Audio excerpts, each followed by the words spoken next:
오늘도 2차 전지가 불을 뿜고 있습니다. 그동안 ESS라는 모멘텀이 좀 지나가고 시장이 이제 로봇으로 좀 시선을 옮겼었습니다. 전고체라는 모멘텀, 올해 요거를 상반기에 믿고 어떻게 가봐도 됩니까? 항상 전고체 모멘텀을 말씀드릴 때 테마성으로 보세요. 단기 트레이딩입니다라고 작년까지 계속 이야기를 했습니다. 네. 사실 올해도 단기 트레이딩이 될 거예요. 전고체만 보면. 요 사이클이 한 번 더 바뀌는 신호로 볼 수 있을까요? 처음으로 2차 전지 섹터에 대해서 오버 가능하다. 2차 전지 애널리스트로서는 굉장히 좀 조심스러운 발언이에요. 그럼에도 불구하고 제가 오버웨이스로 조심스럽게 좀 말씀을 드리는 이유는요.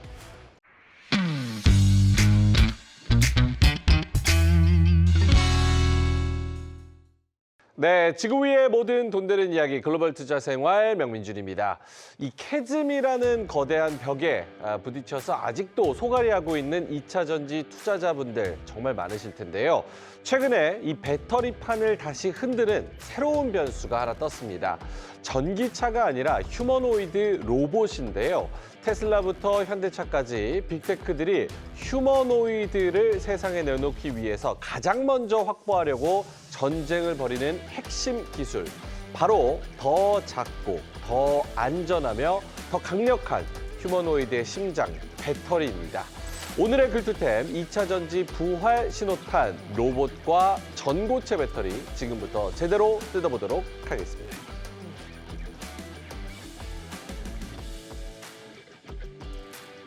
네, 최근 시장에서 로봇은 거의 프리패스 모멘텀이죠. 이 현대차 같은 대형주부터 중소형주 부품업체들까지 로봇 날개만 달면 주가가 고공행진을 하고 있습니다.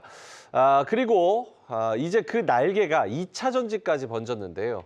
이 흐름이 진짜 부활 신호인지 아니면 잠깐의 수급 이벤트인지 투자자들의 물음표에 속 시원한 답을 주실 분을 모셨습니다. 유한타증권의 이한나 부센터장 어서 오세요. 안녕하십니까.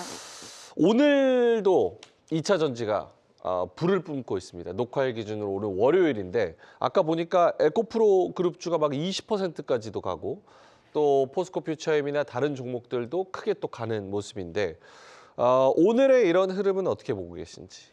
사실 상반기 중에 이제 코스닥 유동성 네. 이제 확보에 대한 정부 정책에 대한 부분들도 좀 있었기 때문에 아무래도 코스닥 쪽에서 그래도 시가총액이 좀 큰 섹터 중에 하나기는 해요. 이 네. 전지가. 이제 다만 작년 하반기 때 계속 생각했던 부분은 유동성이 들어온다 하더라도 사실상 실적 불확실성이나 여러 가지 이제 밸류에이션이라든지 이런 부분들 때문에 2차 전지 섹터가 갈 수 있을까라는 고민이 시장에는 분명히 있었던 것 네. 같아요.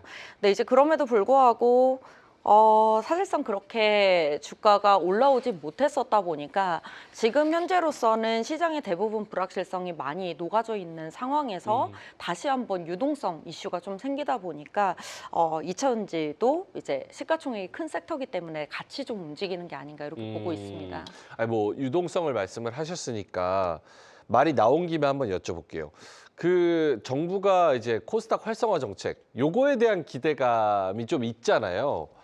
근데 사실상 너무 좋은 얘기고 코스피도 5천을 가고 정부가 뭐 이렇게 모멘텀을 준다고 하면은 관련 종목들이 가는 거는 좋은데 코스닥 쪽에 보면은 뭐를 사야 내가 1000을 넘어서 막 갈까? 오늘 이제 1000 넘어서 막 가는 것 같은데 여기서 제약바이오 그리고 2차 전지 뭐 로봇 뭐 요런 애들 빼면 사실 지수가 올라가긴 힘들잖아요. 그렇죠. 2차 전지가 여기에 같이 탑승을 할 수 있을까?가 질문입니다. 만약에 1000포인트를 넘어야 된다면은 그 중에서는 그래도 바이오와 2차 전지가 같이 가지 않으면 좀 쉽지는 않죠. 아직까지도 지금 주가가 많이 2022년 대비해서는 2023년 상반기 대비해서는 많이 좀 하락을 하고 최근에 좀 반등이 일어남에도 불구하고 네. 여전히 시가총액의 큰 부분을 차지를 하고요. 바이오를 제외하고 이제 로봇 쪽으로 갔을 때에는 그래도 그게 이제 코스닥 쪽으로 갔을 때는 시가총액이 2차 전지 쪽하고는 좀 비교가 안 되긴 하거든요. 예. 그렇기 때문에 결국에는 뭐 대부분 주식시장으로 유동성이 많이 확보가 되고 정책에 의해서 활성화가 되는데 그로 인해서 지수 포인트 자체를 높여야 된다라고 하면 바이오와 2차 전지는 같이 좀 움직여야 되지 않을까 이렇게 생각은 좀 해보고 있고요.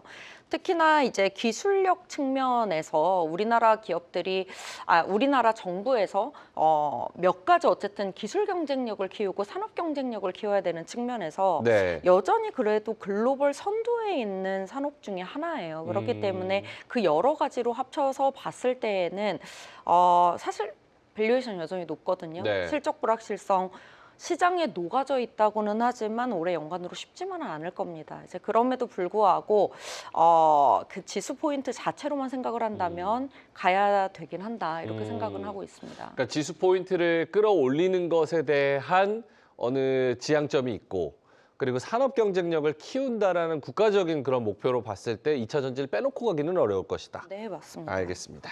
자, 그동안 ESS라는 모멘텀이 좀 지나가고 시장이 이제 로봇으로 좀 시선을 옮겼었습니다.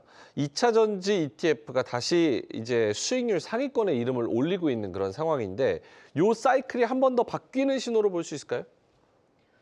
그 사이클이라 함을 저희가 뭐 얼마나 어느 정도 기간을 두고 사이클이라고 얘기를 해야 될지 모르겠지만 네. 저희 올해 반등 기준으로 조금 본다면 제가 앞서 말씀드렸듯이 섹터 자체 내에는 불확실성이 많이 있습니다. 그럼에도 불구하고 제가 1월 5일자 2026년 1월 5일자 투자 전략서를 이제 작성을 하면서 처음으로 2차 전지 섹터에 대해서 오버 가능하다. 상반기 트레이딩 적어도 가능하고 워낙 급등을 하면은 급락을 할 수도 있겠지만 전체적으로 봤을 때에는 조심스럽긴 하나 적어도 상반기 트레이딩 그리고 조금 더 확대해서 본다면 2026년 한 해는 그래도 조금 오버웨이트로 가져가도 된다라고 말씀은 좀 드리고는 있습니다.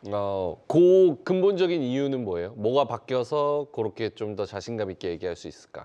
사실 제가 트레이딩이라고 말씀을 드리면 시장의 불확실성이 다 녹아들었어요. 그렇기 때문에 다른 섹터 대비해서 지금 주가가 많이 오르지 못했기 때문에 아하. 오를 수 있어요라고 말씀드리는 걸로 끝이 났을 텐데 네. 제가 조금 더 확장을 해서 오버웨이까지도 지금 말씀을 드리고 있잖아요. 네네네. 이게 2차 전지 애널리스트로서는 굉장히 좀 조심스러운 발언이에요.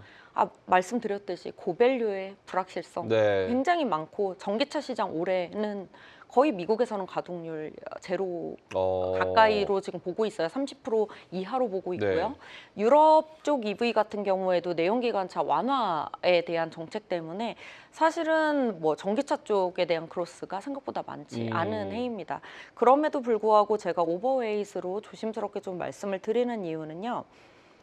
지금 오늘 로봇과 관련된 전고체와 관련된 이슈로 저희가 주가가 급등을 하고는 있지만 사실은 ESS라는 시장 자체에 네. 저는 조금 더 고밸류를 줄 수 있다라고 보고 있어요. 그리고 조금 더 정리를 해서 말씀드리면 지금 ESS 모멘텀은 사실상 AI 데이터 센터 향 수요가 늘어난다라는 부분과 더불어서 미국의 정책으로 막혀져 있다. 라고만 보기에는 정보 보안 이슈가 꽤나 큽니다. 그럼 여기에서 연계해서 봤을 때 로봇도 사실은 마찬가지예요. 네. 네, 로봇도 우리가 ESS 시장에서 바라보는 갑자기 AI 데이터 센터로 넘어가면서 고출력 그리고 플러스 안정성 이게 담보가 돼야 되고 거기에 이제 플러스 정보 보안까지 곁들여지게 되는데 이 세 가지 포인트가 고스란히 휴머노이드 로봇까지 들어가게 된다라고 보시면 될 것 같습니다. 그래서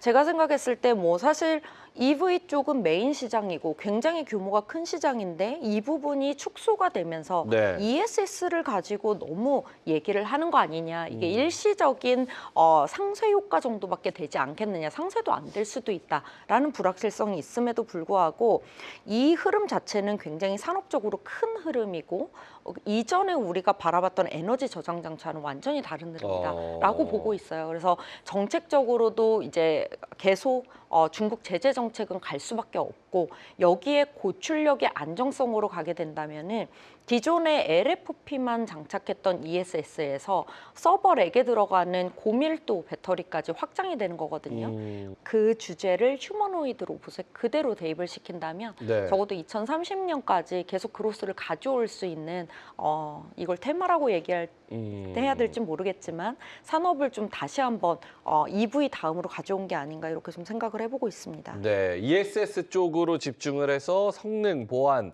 뭐 안정성, 뭐 이런 거를 생각을 했을 때 좀 길게 이전보다는 긍정적으로 볼 수 있는 포인트가 좀 많이 생겼다. 알겠습니다. 휴머노이드 로봇으로 요거를 좀 옮겨서 가지고 와 볼게요. 이제 피지컬 AI가 모르겠습니다. 이게 휴머노이드가 아직 나오지도 않았는데 거기에 들어가는 배터리를 상상한다는 게 사실상 하지만 주식은 또 상상의 영역이기도 하니까요.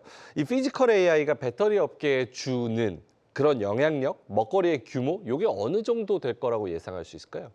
참 규모에 대한 추정치들을 보면요 천차만별입니다. 거의 그 한 5개 정도 기관에서 이제 휴머노이드 로봇 관련해서 추정을 낸 걸 보면 네. 2035년 기준으로 해서 한 12조 시장이 열린다부터 50조 시장이 열린다까지 이렇게 레인지 편차가 이렇게 큽니다. 12조부터 50조. 네, 그래서 어떻게 성장할 거다라고 말씀드릴 수는 있겠지만 이게 어떤 식으로 어떻게 열릴지 언제 본격화될지에 대한 의구심은 여전히 있는 상황이에요. 다만 로드맵상으로 보게 된다면 2026년 올해에 그래도 이제 파일럿 라인들은 대부분 이제 돌아가는 상황이 될 것이고 이 흐름을 주도하는 게 또 중국이에요, 사실은. 그래서 로봇 관련주들의 가장 경쟁력과 주가적인 퍼포먼스를 보면 아마 중국 기업들의 주가가 굉장히 좋은 걸 보실 수가 있을 텐데요. 이게 로드맵으로 보면은 좀 빠르게 2027년, 2028년에는 산업용 로봇 쪽이 이제는 활성화가 되고 네. 적어도 2030년에는 휴머노이드 로봇 시장이 열릴 것이다라고 로드맵이 지금 짜여져 있습니다. 그러면 어쨌든 계속 고민할 수밖에 없는 게 이들을 움직이는 힘은 배터리거든요. 근데 언제 열릴지도 모르고 실적도 아직 나오는 것도 아니고 규모가 어느 정도 나올지 모르는데 이거를 어느 정도로 봐야 되느냐라는 고민이 있을 거예요. 그런데 우선 주가적인 부분부터 말씀을 드리면 전고체 배터리 항상 테마로 움직였습니다. 네. 시장의 불확실성이 다 녹아든 다음에 그 다음에 산업의 불확실성이 높을 때 미래에 대한 꿈으로 밸류에이션을 가져왔던 게 전고체 배터리예요. 그런데 그 꿈이 그동안은 배터리 기술 자체였었는데 이게 어디에 본격적으로 장착된다더라까지 합쳐진 게 올해인 것 같습니다. 거기에 2027년은 퀀텀스케이프, 솔리드 파워, 도요타 그리고 CATL, 둥펑 등등에서 삼성 SDI도 마찬가지고요. 네. 2027년부터는 본격적인 상용화에 들어간다라고 하면서 이 어플리케이션 적용처와 전고체 배터리가 나왔을 때 적용되는 적용처에 대한 불확실성이 컸었거든요. 근데 그거를 조금 구체화시켜주는 적용처와 그리고 상용화 시점이 맞닿다 보니까 올해 조금 더 주목받는 게 아닌가 이렇게 보고 있습니다. 네. 그러면 전고체 배터리를 처음 들으시는 분들도 계시니까 이게 어디까지 왔고 누가 지금 제일 잘하고 있는 거예요? 어디까지 왔는지가 정말 어려워요. 왜냐면 파일럿 양산 정도로 보면은 2025년에도 일부 파일럿이 좀 시작이 됐고요. 네. 이거는 우리나라 삼성 SDI도 마찬가지고요. 그리고 도요타 같은 경우에도 마찬가지고 퀀텀스케이프 같은 경우에도 실제로 2027년부터 매출이 조금 찍히 인식이 되는 측면들이 있습니다. 그렇기 때문에 누가 더 잘한다라고 보려면 이게 기술적인 스펙이 공개가 좀 돼야 돼요. 그래야지 출력은 어느 정도 나오고 상용했을 때 가격은 얼마나 다운을 시켰고 아니면은 수주가 많이 확대가 됐고 이런 것들을 볼 수가 있는데 네. 다들 초기 기술이고 본인들만의 이제는 특허를 갖고 있는 기술이다 보니까 내부 공개가 그렇게 많이 되진 않습니다. 그리고 본격적으로 대량 양산에 들어간 기업이 아직 없어요.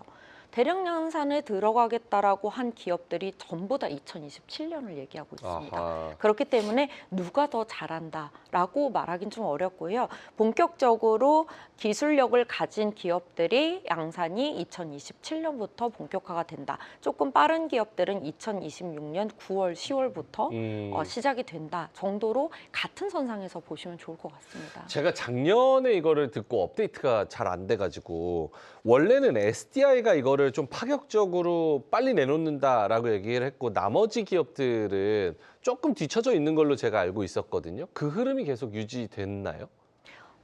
이걸 뒤쳐져 있다, 조금 빠르다는 게 몇 개월 차이예요. 약간 자신 있게 저희는 언제까지 하겠습니다라고 얘기한 게 SDI였던 것 같은데. 맞습니다. 2027년에 본격화였었고요. 이제 퀀텀스케이프나 솔리드 파워 같은 경우에도 2027년이라고 본격적으로 얘기는 했는데 정말 말 그대로 황화물계 전고체 배터리 이렇게 가면 SDI가 조금 빠른 게 맞는데 아, 근데 내용물에 따라서 또.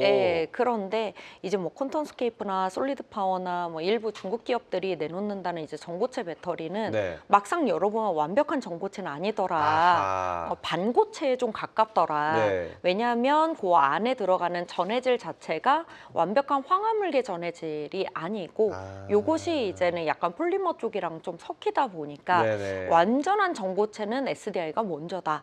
이렇게 얘기는 하는데 그거를 그렇게 딱 잘라서 하기는 전고체 테마에서 가장 기술적으로 앞서 있다라고 말하기는 좀 어려운 것 같습니다. 알겠습니다. 그러면 지금 우리 2차 전지 투자하시는 분들은 이 전고체라는 모멘텀 올해 요거를 상반기에 믿고 어떻게 가봐도 됩니까?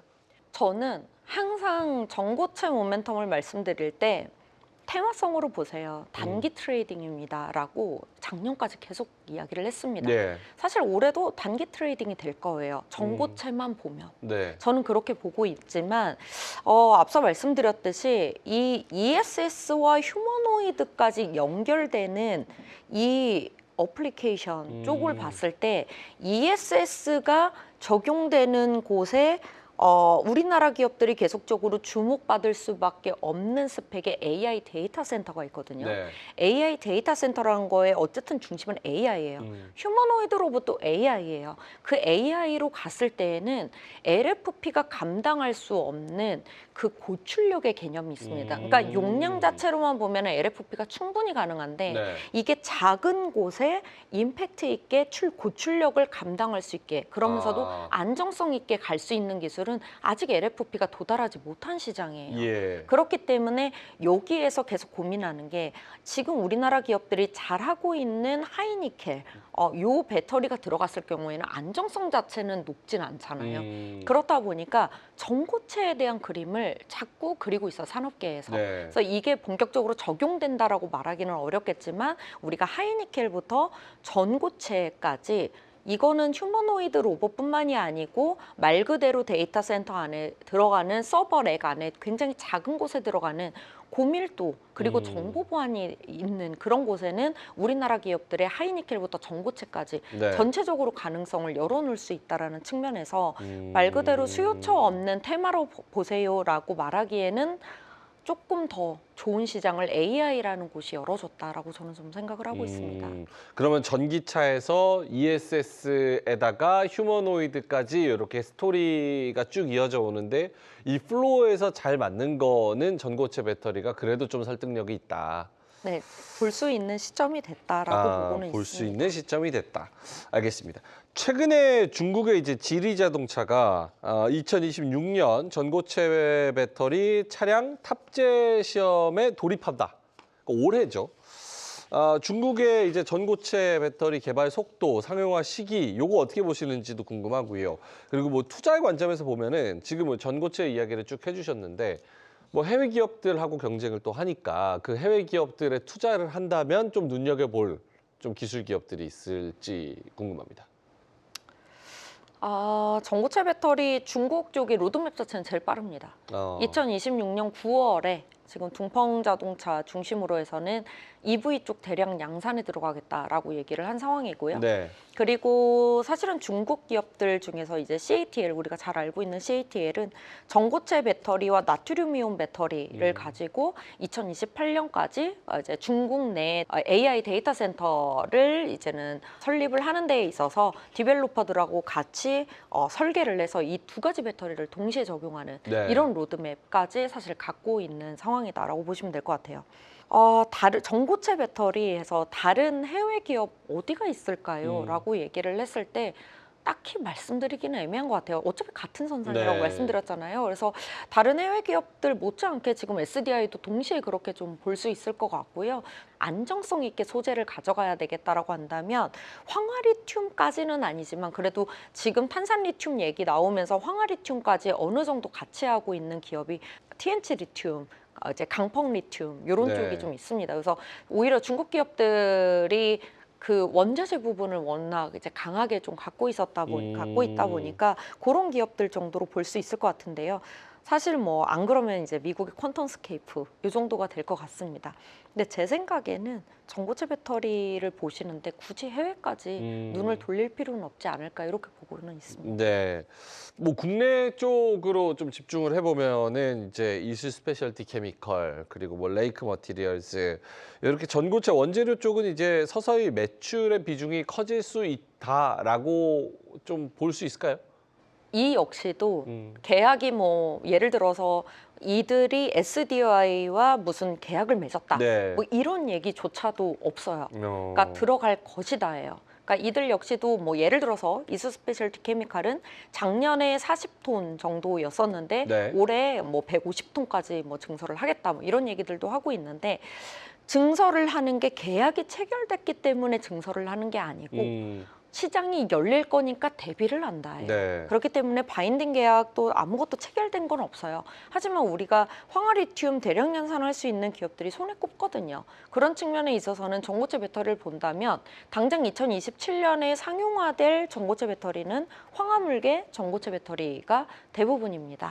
그렇기 때문에 이제 관련된 소재로 매출 비중이 그래도 향후엔 커지지 않을까 이렇게 정도는 바라볼 수는 있을 것 같습니다. 왜냐하면 지금까지는 매출이 없었잖아요. 그럼 27년에 상용화되기 시작하면은 이들 기업이 우리나라 기업뿐만이 아니고 다양한 국가의 이제 전고체 배터리를 양산하는 기업들 쪽으로 본격적으로 공급이 좀 시작이 될 거기 때문에 네.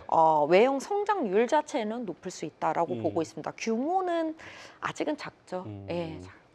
그러면 부센터장님이 한번 이렇게 가이드를 좀 짚어주셨으면 좋을 것 같은데 뭐 이수 스페셜티 케미컬, 레이크 머티리얼즈, 뭐 에코프로 BM, 포스코 퓨처엠 뭐 여러 가지 뭐 소재 기업들이 있잖아요. 그러면 이 기업들 중에서 뭐 상반기에 어떤 테마가 땅 뜨면은 얘네 주가 갈 수 있다라는 개념에서 어떤 애들을 어떤 포인트를 공부하는 게 좀 유의미한 투자 전략이 될 수 있을까요?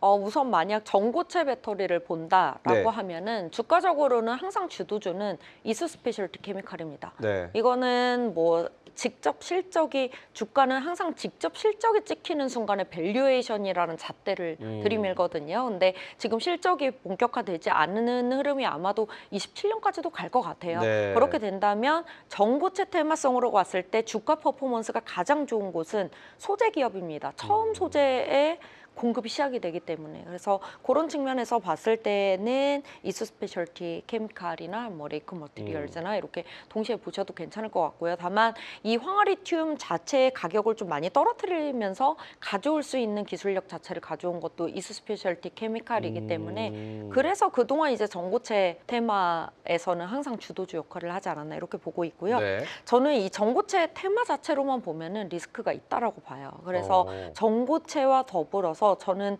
ESS 시장은 이미 열렸습니다. 네. 꼭 AI 데이터 센터에 특화된 그리고 장기적으로도 서버 렉 쪽에 들어갈 수 있는 고밀도 ESS, UPS용 BBU를 할 수 있는 기업들은 주목하시면 좋을 것 같아요. 네. 거기에 전고체까지 합쳐지면은 금상첨화겠죠. 그렇기 때문에 이 두 가지를 같이 보고 있는 기업으로는 저는 삼성 SDI 그래서 좀 SDI. 말씀드리고 있습니다. 제가 굉장히 탑픽으로 말씀 잘 안 드리는 기업이 네. SDI였는데 조금 이렇게 뷰가 좀 바뀐 상황이고요. 그래서 SDI 보시면 될 것 같고 에코프로비엠이나 뭐 포스코퓨처엠 이런 기업들 같은 경우에는 뭐 전고체도 있고 차세대 배터리도 있고 여러 가지가 있겠지만 이미 EV향 양극활 물질의 가동률에 대한 고민이 항상 있는 기업들이에요.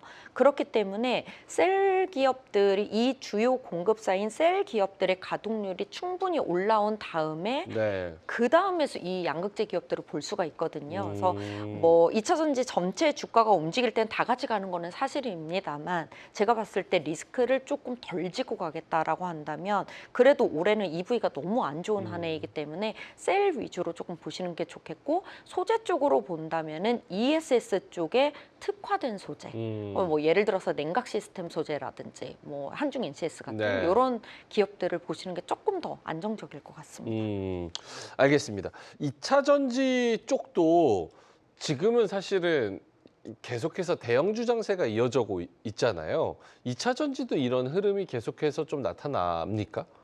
네. 2차 전지가 원래는 2023년 상반기까지만 하더라도 양극재 중심, 네. 소재 중심으로 많이 움직였는데 지금 보시면은 뭐 급등 급락을 하는 느낌으로는 다 양극재 기업들이기는 해요. 급등하면 20% 가기도 하고 뭐 LNF 같은 경우에도 코스닥도 아니고 코스피인데도 불구하고 뭐 급등을 하는데 네. 잘 보시면 크게 급락하지 않고 꾸준히 가서 전체적인 수익률을 이끌었던 쪽은 셀 중에서도 LG 에너지 솔루션이었었어요. 그래요. 예, 그런데 SDI도 이제 본격적인 그 EV 쪽 가동률이 너무 상대적으로 안 좋다, 고객사가 이탈한다라는 느낌 때문에 계속 이제 내려왔었는데 ESS 라인업이 제품 라인업이 좋다라는 측면 때문에 다시 이제 각광을 받고 있거든요. 이렇게 되면은 셀 메이커 중심으로 해서 수익률이 가장 좋을 수밖에 없다라고 보고 있습니다. ESS 쪽은 SDI가 누구한테 팔아요? 여기도 역시 미국 쪽으로 이제 아. 공급을 하는 거고요. 근데 보시면은 이제 LG 에너지 솔루션은 LFP ESS고 네. 삼성 SDI는 하이니켈 NC AESS에 LFP는 2027년부터 공급인데 왜 그렇게 얘기를 하냐라고 생각하실 수도 네. 있는데 이게 ESS 쪽도 AI 데이터 센터 쪽에 들어가는 곳이 굉장히 많아요. 뭐 그리드형으로도 있고 그리고 뭐 PDU 룸에 들어가는 UPS용도 있고 서버 렉에 들어가는 것도 있고 요구하는 사양과 스펙이 다 다르거든요. 그러면은 LFP만 들어가지 못하고 서버 쪽에 들어가는 곳은 하이니켈이 많이 들어갑니다. 대표적으로 파나소닉도 이쪽 BBU를 많이 공급을 하거든요. 네. 그래서 SDI 같은 경우에는 이 SBB 1.5, 1.7, 2.0 즉 NCA, LFP 라인까지 다 있기 때문에 AI 데이터 센터 쪽으로 공급을 할 때 들어갈 수 있는 룸이 좀 많다라고 보시면 될 것 같습니다. 알겠습니다. 마지막으로 짧게 이제 2차 전지 관련해서 조금 경계할 부분이나 생각할 부분 있다면 상반기에 뭐 조심할 부분이나 아니면 이런 거는 좀 체크하고 가자 투자자분들한테 하실 말씀 있으시다면? 항상 2차 전지 쪽의 불확실성은 실적입니다. 실적은 지금 리튬 가격이 이렇게 올라와도 사실상은 뭐 적자가 나올 가능성들도 있다라고 보셔야 될 것 같아요. EV 쪽이 워낙 안 좋기 때문에. 그래서 첫 번째로는 EV 쪽에 대한 판매량 나올 때마다 주가는 충분히 출렁일 수 있다는 측면이고요. 두 번째로는 ESS 말씀드렸지만 ESS 역시 중국 제재 정책에 의해서 저희가 수혜를 받는 측면이 분명히 있기 때문에 네. 저는 장기적으로도 계속 제재가 이어질 거라고 보긴 하지만 미국 쪽 트럼프 정부 관련된 정책들은 계속적으로 조금 체크를 해야 된다라고 말씀드릴 수 있을 것 같습니다. 네, 알겠습니다. 전기차 캐즘을 뚫고 로봇이 쏘아올린 배터리 부활의 신호탄, 그 복잡한 전략의 퍼즐을 명확하게 풀어주신 유한타증권의 이안나 부센터장, 오늘 여기서 인사드리도록 하겠습니다. 고맙습니다. 감사합니다.